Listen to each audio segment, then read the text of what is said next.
ನಮ್ಮ ಅಪ್ಪನ ಐಫೋನ್ ಇದೆ. ಲ್ಯಾಟ್ರಿ. ಅಯ್ಯಲ್ಲೋ ನಮಸ್ತೆ. ಇವತ್ ಬೆಳಗ್ಗೆ ಎದ್ದ ತಕ್ಷಣ ನಮ್ಮ ಅಮ್ಮನ ಹತ್ರ ದುಡ್ಡು ಇಸ್ಕೊಳಕ್ ಬಂದೆ. ನಮ್ಮ ಅಮ್ಮನೇ ಹೇಳ್ತಾರೆ ಕೇಳಿ ಎಷ್ಟು ಕೊಡ್ತಾವ್ರೆ ಅಂತ. 210 ಲಾಟ್ರಿ. ಈ ದುಡ್ಡು ಯಾಕೆ ಅಂದ್ರೆ ನನ್ ಕಂದಮ್ಮಂಗ್ ಪೆಟ್ರೋಲ್ ಹಾಕ್ಸೋಕೆ. ಮನೆ ಒಳಗ್ ಬಂದ್ರೆ ನಮ್ಮ ಅಮ್ಮ ಇವತ್ತಿನ ಸ್ಪೆಷಲ್ ಉಪ್ಪಿಟ್ಟು ಮಾಡ್ತಾ ಇತ್ತು. ಉಪ್ಪಿಟ್ಟನ ಯಾರು ಸ್ಪೆಷಲ್ ಅಂತ ಕರಿಯಲ್ಲ ಬಿಡಿ, ಯಾರಿಗಿಷ್ಟ ಅವ್ರು ಮಾತ್ರ ಕರೀತಾರೆ. ಆದ್ರೆ ನನ್ಗಂತೂ ಉಪ್ಪಿಟ್ಟು ಇಷ್ಟ ಇಲ್ಲ. ನಮ್ಮ ಅಮ್ಮ ನಮ್ಗೆ ಏನ್ ಇಷ್ಟ ಆಗಲ್ವಾ ಅದೇ ಮಾಡ್ತಾರೆ. ಆದ್ರೆ ತಿನ್ಬೋದು, ಆಗ್ಲಿಲ್ಲ ಅಂದ್ರೆ ಅರ್ಥ ಆಯ್ತು ಅನ್ಸುತ್ತೆ. ಬೇಕಾದ್ರೆ ಮಾಡ್ಕೊಂಡ್ ತಿನ್ಬೋದು, ಬೇಡ ಅಂದ್ರೆ ಮಾಡಿರೋ ತಿನ್ಬೋದು ಅಷ್ಟೇ. ಅದೇ ಇರೋ ಅನ್ನ ಸಾರು, ನೆನ್ನೆ ಸಾರಿಗೆ ನಮ್ಮ ಅಮ್ಮ ಅನ್ನ ಮಾಡ್ಕೊಂಡು ತಿನ್ನುವಂತದೆ ಗೈಸ್.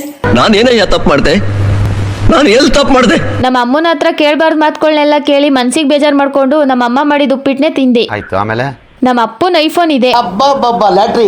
ಯಾರೋ ಒಬ್ರು ಕಮೆಂಟ್ ಹಾಕ್ಬಿಟ್ಟಿದ್ರಿ ಐಫೋನ್ ತಗೊಳ್ಳಿ ಅಂತ. ಅಷ್ಟೊಂದು ದುಡ್ಡಿಲ್ಲ ಗೈಸ್, ಅದಕ್ಕೇನೆ ನನ್ನ ಫೋನ್ ವಿವೋದಲ್ಲೇ ವಿಡಿಯೋಸ್ ಮಾಡ್ತೀನಿ. ಇವತ್ ನನಗೆ ಖುಷಿಯಾಗಿದ್ದು ಏನಪ್ಪಾ ಅಂದ್ರೆ ಈ ಪುಟಾಣಿ ಗಿಡದಲ್ಲಿ ಈ ಪುಟಾಣಿ ಗುಲಾಬಿ ಹೂನ ನೋಡಿ.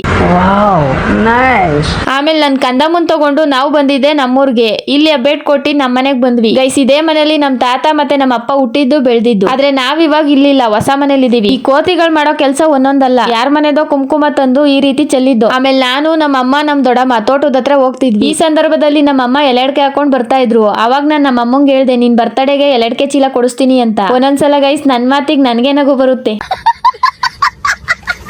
ನೆನ್ನೆ ಎಲ್ಲ ಜೋರಾಗಿ ಮಳೆ ಬಂದು ತೋಟದಲ್ಲಿ ನೀರ್ ತುಂಬಿಕೊಂಡಿತ್ತು. ತೆಂಗಿನಕಾಯಿ ಬಂದವ ಇಲ್ವಾ ಅಂತ ನೋಡ್ಕೊಂಡು ನಾವು ಕೂಡ ನನ್ ಕಂದಮ್ಮ ಇರೋ ಜಾಗಕ್ಕೆ ಬಂದು ನನ್ ಕಂದಮ್ಮನ್ ತಗೊಂಡು ನಮ್ಮ ಮನೆ ಕಡೆಗೆ ಬಂದ್ವಿ. ಇವತ್ತಿನ ಮಿನಿ ವ್ಲಾಗ್ ಇಷ್ಟೇ. ಮತ್ತೆ ಸಿಗೋಣ ಇನ್ನೊಂದು ಪುಟ್ಟ ಮಿನಿ ವ್ಲಾಗ್ ನೊಂದಿಗೆ. Thanks for watching.